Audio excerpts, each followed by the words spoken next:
sois à l'aise sur le fait que vous n'avez plus la même vision en fait. Vous n'allez plus aimer les mêmes choses.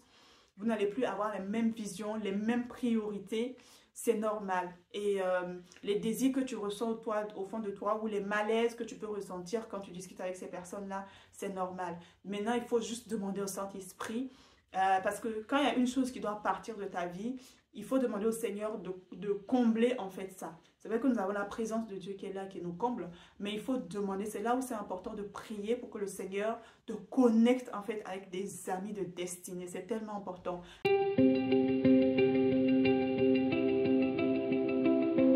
Bonjour à toutes, bonjour à tous et bienvenue sur la chaîne d'Oni Sportivier.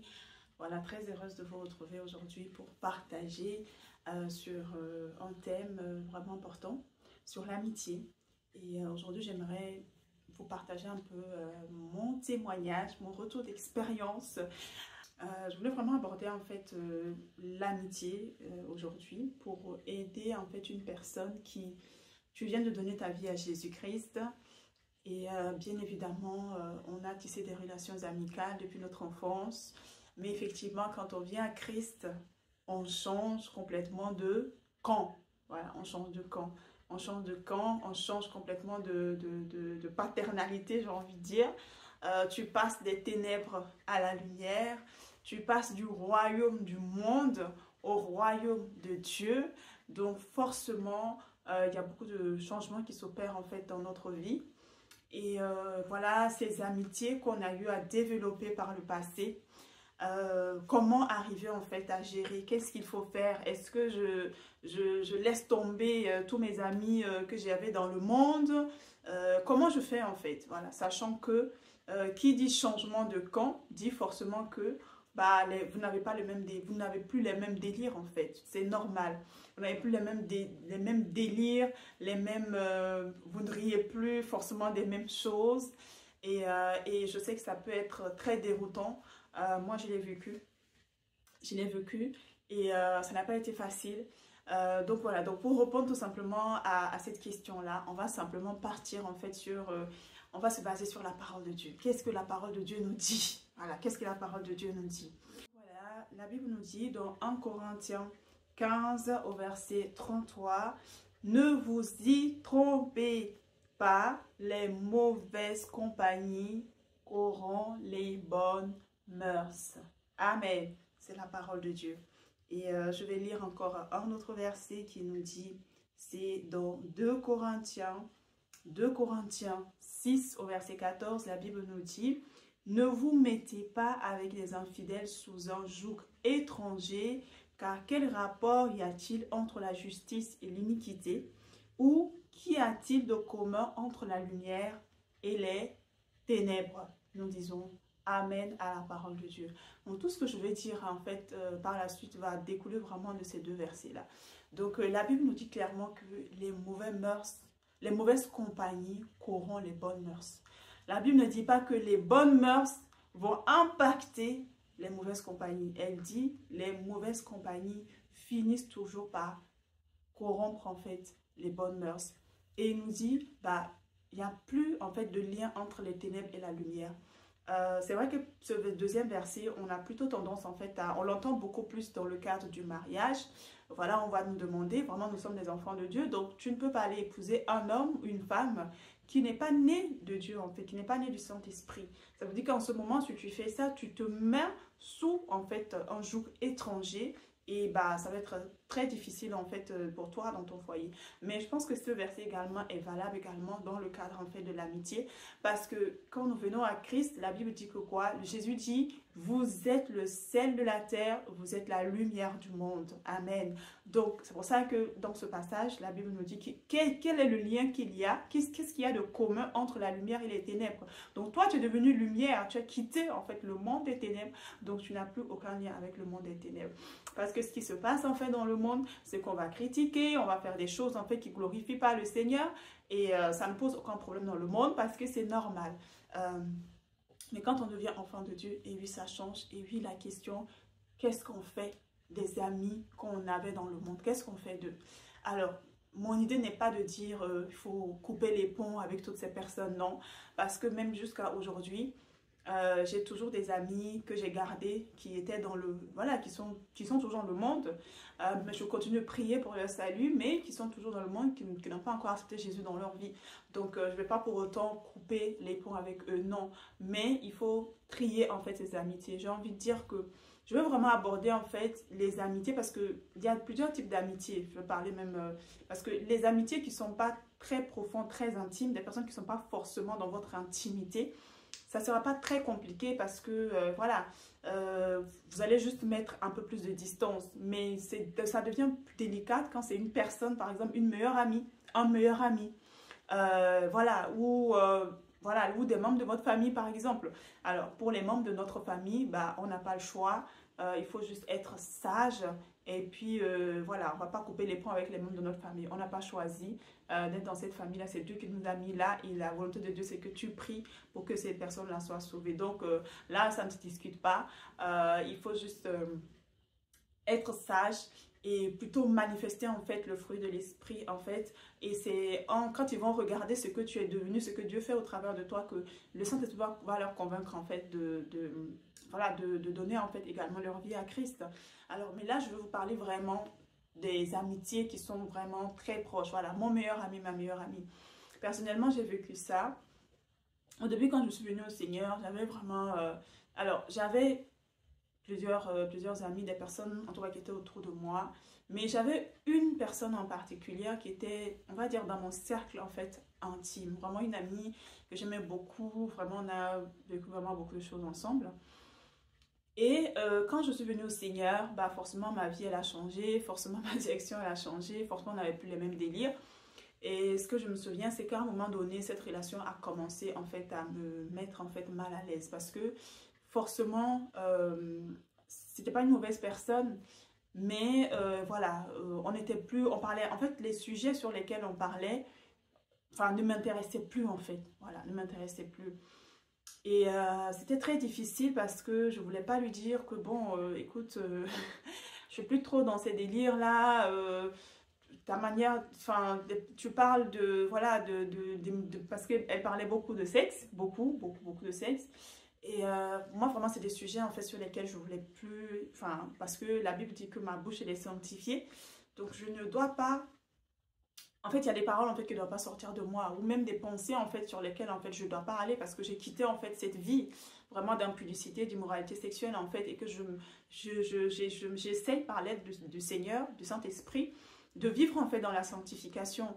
Et, bah, forcément, elle n'est pas en Christ, donc, c'est très difficile en fait. Donc, ce que je faisais, c'est que elle aimait bien qu'on passe du temps au téléphone, mais sauf que quand on passait du temps au téléphone, bah, on parlait, mais moi, j'étais plus dedans en fait. Voilà, les sujets qu'on abordait, j'arrivais pas en fait à rebondir. Donc, du coup, j'étais là, ok. Et à un moment donné, j'ai commencé même à éviter en fait ces appels.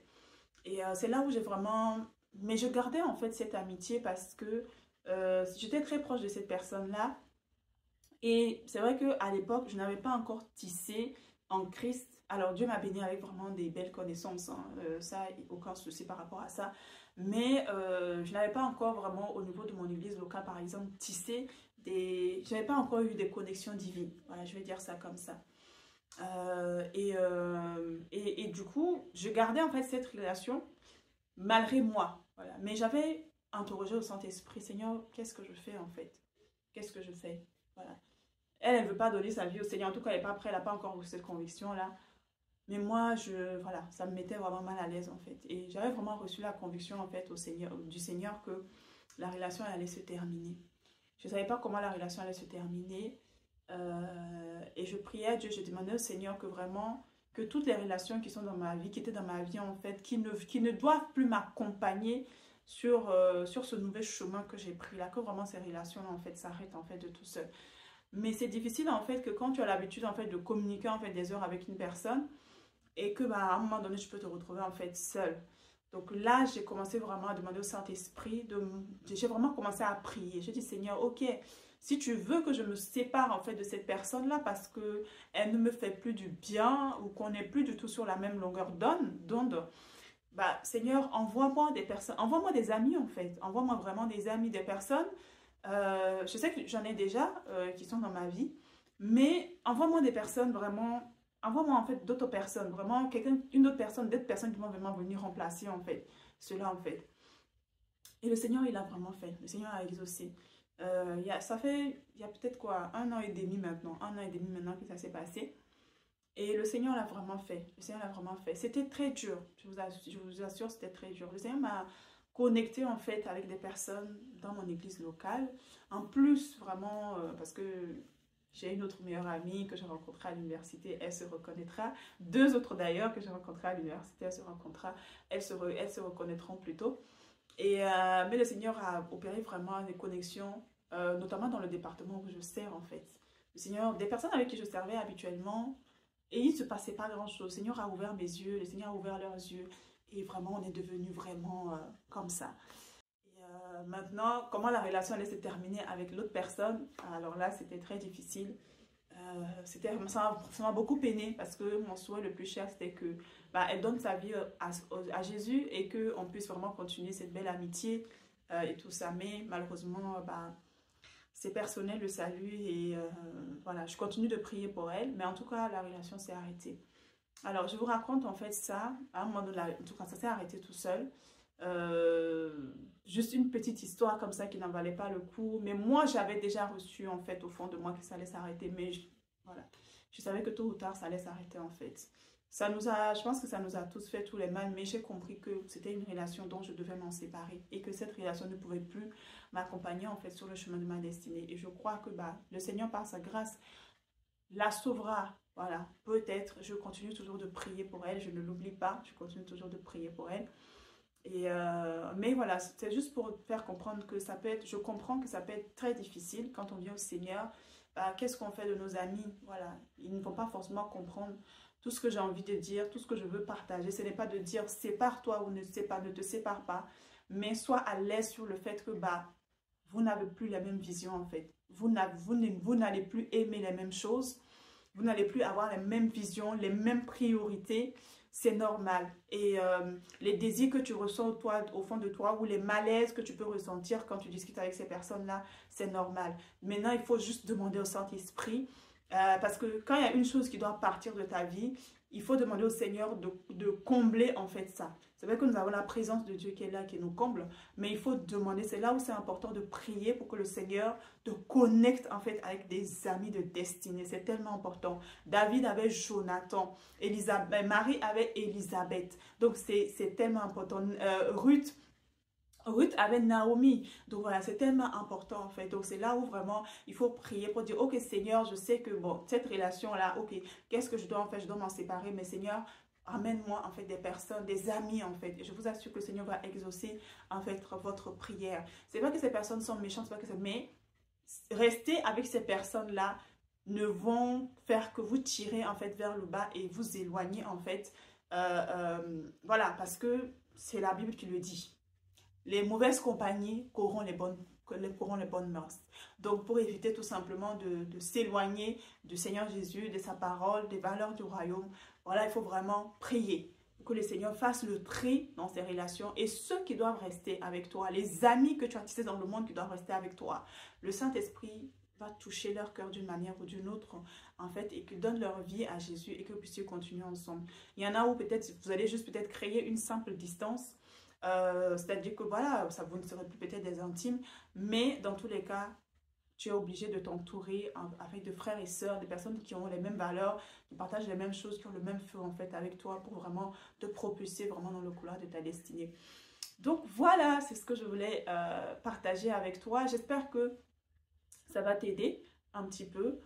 Si tu vis cette situation, si tu te poses des questions, ok, qu'est-ce que je fais de mes amis qui sont dans le monde maintenant que j'ai donné ma vie au Seigneur Jésus?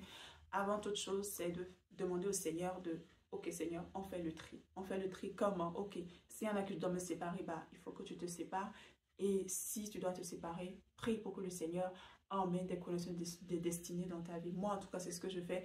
Je dirais aujourd'hui que mon milieu, en tout cas les personnes qui sont très dans mon cercle très intime, vraiment ont été nettoyées en fait, vraiment ont été nettoyées. Donc voilà, donc ça peut ne pas être facile, mais c'est possible. Donc veille sur toi comme le Seigneur nous l'a dit et laisse-toi conduire tout simplement par le Saint-Esprit. Donc voilà, que Dieu te bénisse et je te dis à très bientôt pour d'autres sujets voilà, sur cette chaîne.